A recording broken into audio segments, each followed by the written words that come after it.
Welcome, everybody. She's Mackenzie. He's John. I'm Frank, and we're going to be talking about the late pick five Saturday at Laurel Park. 50 cent minimum wager, 12% takeout. The sequence starts in race five, but we're going to start our conversation in race six. The sixth and the eighth are the co-features of the day. The $200,000 Barbara Fritchie going 7/8 for fillies and mares is the sixth, and the $200,000 General George going 7/8 is the eighth. So we're going to start with those two, then we'll circle back and pick up kind of the rest of the sequence towards the end of this. So if you just want to hear about the General George and the Fritchie, we're going to start with that right now. And this is a pretty scanty field here. We got six of them. And interestingly enough, you guys each have a key horse in this race,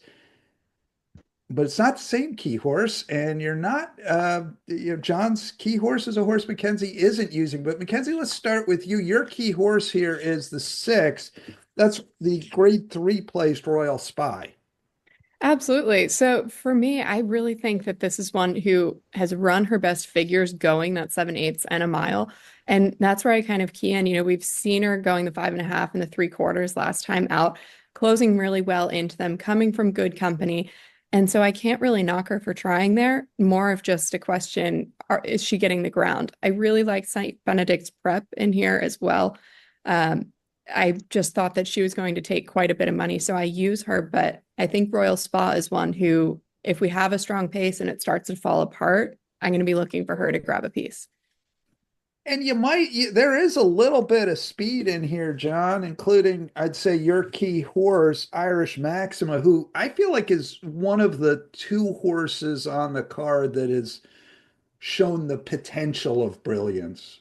You know, Yeah, she's one who I think could become something. She's not quite there yet, but I agree. I mean, she's already a two-time stakes winner. Would not surprise me if she won a graded stakes by the end of the year. I want to spotlight her race four starts back on this track in the weather vane last September. Because usually I'm a little bit skeptical of horses who have done well at parks and then come here. That form doesn't always transfer over. But she showed she could win on this track. She was up on a very hot pace. Made a nice move into it, held off the closers, won by 3 parts of a length against the field. Uh, that might have been better than this one. And since then, she's only gotten better. She's won 3 big races in a row, crushed the field twice in a row at Parks, ran a huge race in the Show of White 2 starts back at Mahoning Valley. Last time in the Mrs. Claus Stakes, she went gate to wire, won by 13 lengths. Now she's not as good as that last race. A track at Parks that day was exceptionally speed favoring. That being said, it's probably going to be a wet track here on Saturday. A track here has been playing toward speed as well. As you said, she's been showing flashes of brilliance, has a lot of early speed. I think she breaks well, goes to the front and proves very tough to catch. I did throw in Royal Spa as my other horse just because she has shown some potential going 7 furlongs, has been facing better. If Irish Maxima does somehow get caught up in a duel, I think Royal Spa takes advantage and mixes up the pick five just a little bit. Mackenzie, you looked at Irish Maxima, you shrugged her off. You're not using her. What's your take there? Shrugged her off might be a strong word, but she's done a lot of this sort of on her own. I just don't think that she's going to be in that same scenario. St. Benedict's prep may try to sit just behind of her, but that is one who I think can go with her. And if those two hang in there for most of the way around, I worry who's going to hold out the longest.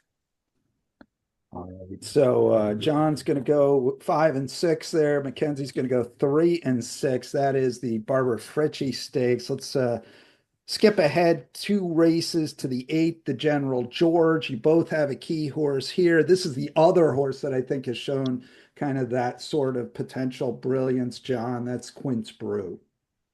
I mean, I have been a big Quint Brew fan from the jump. In fact, I think as good as last year's General George winner was post time, Quint Brew might be better.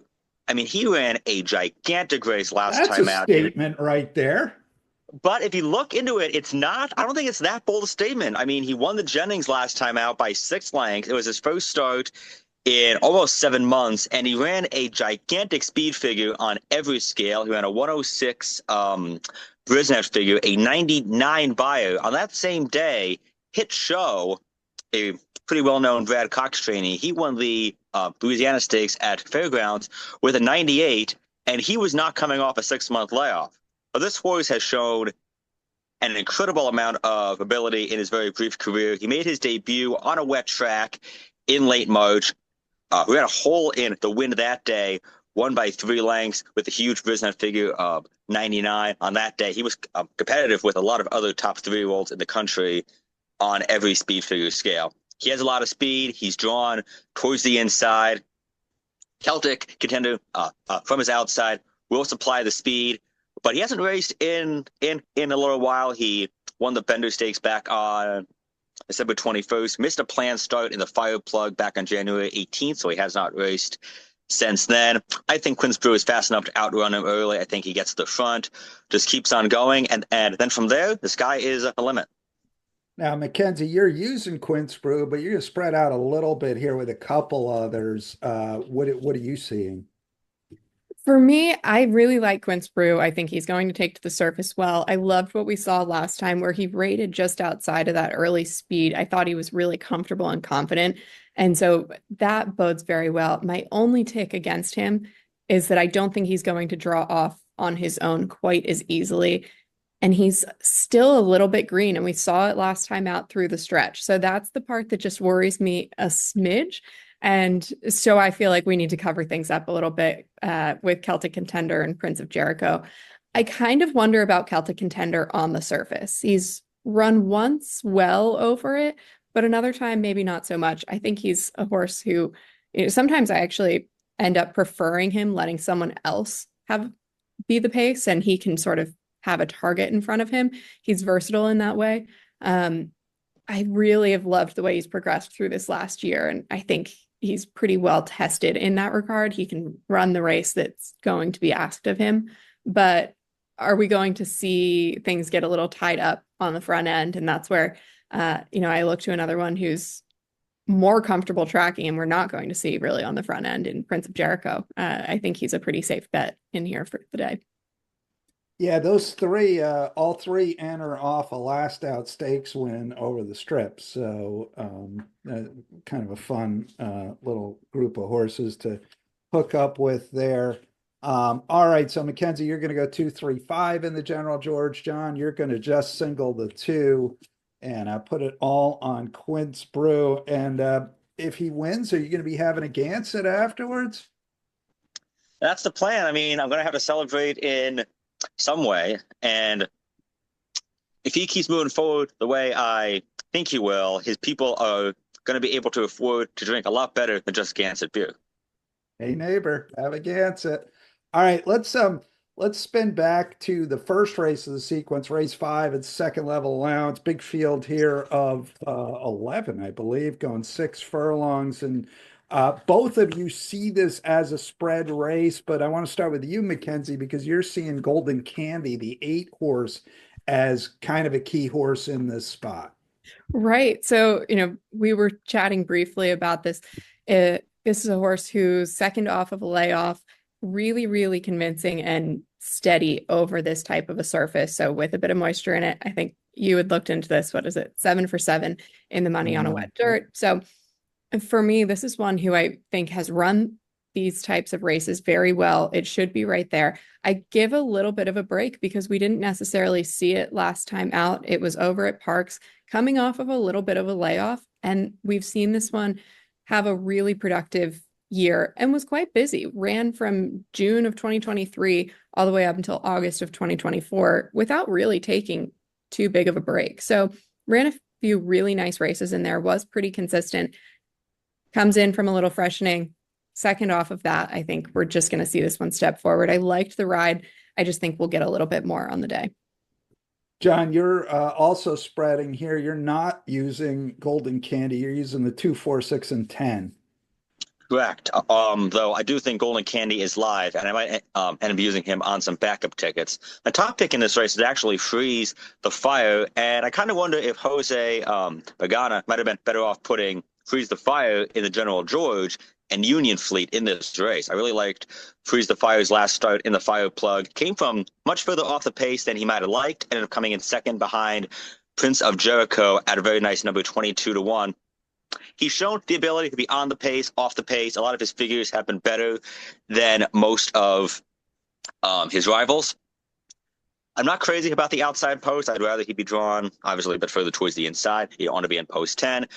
But I think he's classiest choice in the field. He's shown a very high ceiling in his past. He's shown kind of flashes of brilliance. I think if he runs this race, he's live. I also threw in the 4 Radical Right, who ran well in the mud at Saratoga last summer. The 2 Full Irish, who's in ascending form. He's won 3 in a row, as well as the 6 Bergen for the ever dangerous Brittany Russell Park. All right, let's head to the 7th, the John B. Campbell, mile and 1/8, $100,000. This used to be a pretty important race back in its Bowie days. Not so much these days, but Mackenzie, you're using Speediness and Catalea Strike. Do you prefer one over the other? Oh gosh, I really like Catalea Strike. I think I've been on the bandwagon, used him in a lot of different places, and I think he's rewarded me well. Speediness, I think I almost singled on Speediness just because I don't think he's going to have quite the same company early on as he has in some of the other trips where we've run into trouble. If that is the case, he can go play the game exactly how he wants to, and I'm sure he will.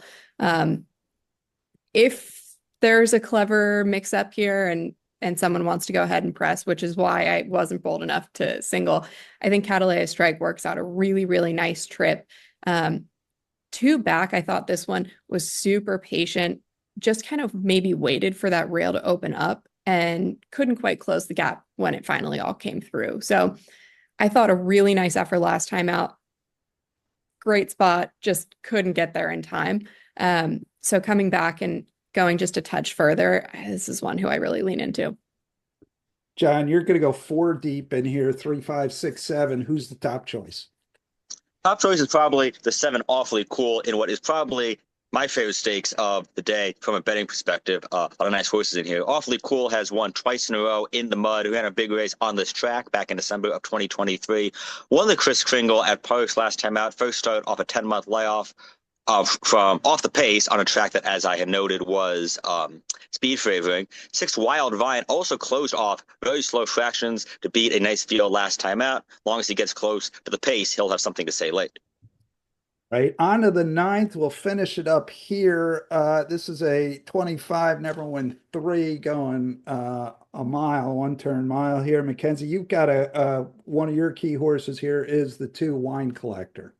Right. So last time out, I actually, I thought to myself, this is one who's out of a mare, did most of her running as a dirt sprinter, the half siblings, kind of the same.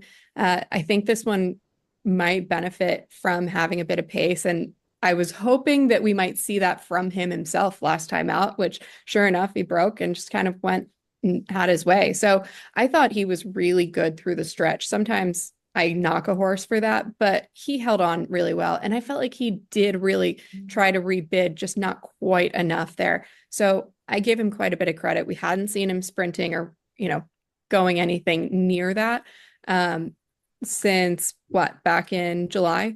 We saw him going the mile on a turf stakes race. So I give a bit of credit.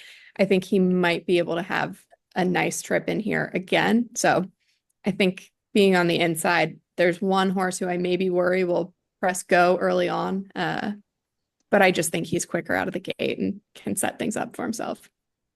John, you're going 4 deep here, 2, 3, 4, 7. Same question. Who's the top choice here? I honestly don't know, because this is a very tough race. The point where I could not fault somebody for using the all button. I do think one clue might emerge in the 5th race on Friday, and now is a 2 claimer. The 3 Earl of Dassel won that race going away, running a prisoner figure in the 70s for the 7th start in a row. He beat a lot of horses who are emerging or coming back in that 5th race on Friday. If any of them win, it would certainly flatter him. Also throwing in the 4 Muto Run, who came from off the pace to win. His nom was a 2 finishing last time out, now gets a distance test, and the 7 Whiskey in the Jaro, who has been facing a lot better, and a solid fourth at this level, and similar last time out, should enjoy that long stretch run. All right, that's going to do it. The late Laurel Park Pick 5 starts in race 5 on Saturday, includes 3 stakes, including the General George and the Barbara Fritchie. All right, Mackenzie, you're a Marylander. Who was Barbara Fritchie? Just because I'm a Marylander, I'm a science person, not a history buff. I'll have the answer for you Saturday.